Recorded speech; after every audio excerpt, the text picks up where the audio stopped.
आज से आज की बात का शो आप देख सकेंगे 8:30 बजे से। मेरा सवाल यह है कि राहुल गांधी बचाएंगे कैसे? वो राहुल गांधी का हाथ पकड़ लें अखिलेश जी, 100 सीट दे दें चलो लड़ने के लिए, 150 सीट दे दें चलो। अच्छा, राहुल गांधी का हाथ नहीं थामे थे? नहीं तो थामना तो है, वो तो कह रहे लीडर मानो, हाथ थामने का मतलब लीडर मानो। कैसे बचाएंगे राहुल गांधी? नहीं, सब छोड़िए ना, वो दूसरा कोई हाथ थाम लेगा, लीडर मान लेगा, वो सब छोड़िए ना। छत्तीसगढ़ में किसको लड़ना था? राहुल गांधी। वहां तो कोई था ही नहीं भाई, वहां तो कांग्रेस ही थी भाजपा के सामने। बघेल जी एकदम लग रहा था कि क्या जबरदस्त एक मैंडेट लेकर आ रहे हैं, गायब हो गए। आप जनता का हाथ नहीं थामेंगे और आप डरा रहे हैं कि छोटे दल हैं, छोटे जहाज हैं, निकल कर भागेंगे बड़े जहाज पर, यानी सब अपनी ताकत का उपयोग सिर्फ और सिर्फ। ये तो इस तरह से कह रहे हैं जो जयराम रमेश ने खारिज कर दिया कि कोई मर्जर की बात नहीं हो रही, कोई विलय की बात नहीं हो रही। ये तो एक तरह से जानबूझकर डाला जा रहा है कि सारी छोटी पार्टियां वो निकल कर आए और राहुल गांधी के सामने आ जाएं, यानी अखिलेश यादव कांग्रेस पार्टी के प्रदेश अध्यक्ष हो जाएं।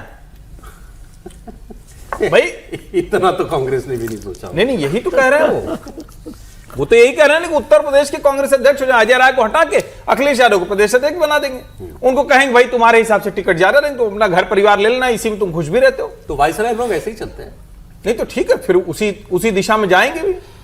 और जो कांग्रेस पार्टी लड़ रही है, जहां जहां लड़ रही है, वहां किस किस स्थिति में गई?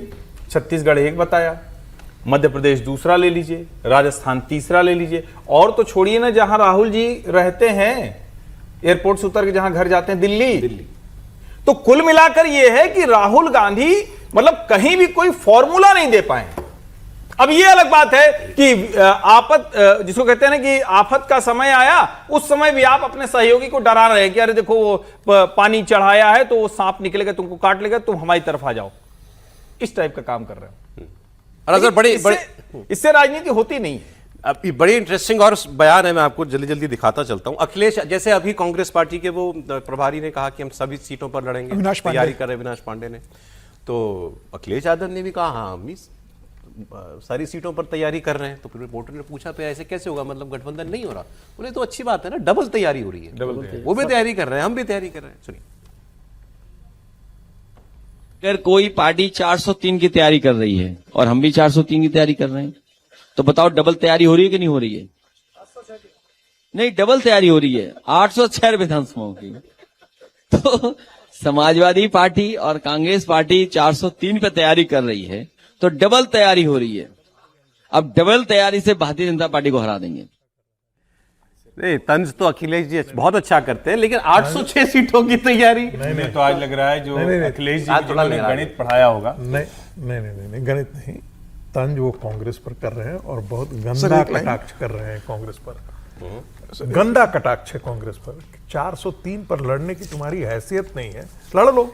सर ये तो शुरुआत कांग्रेस ने की ना, ये बयान पहले कांग्रेस से आया। तो देखिए, इसमें भी कोई दो राय नहीं है कि जिस प्रकार से क्षेत्रीय दल निपट गए हैं, मैं तो कहता राहुल गांधी का यदि मैं सलाहकार होता, मैं उस लायक नहीं हूं, तो मैं सबसे पहले कहता कि भाई अखिलेश को निपटाओ, बाद में देख लेना, लेकिन पहले अखिलेश को 2027 में निपटा दो।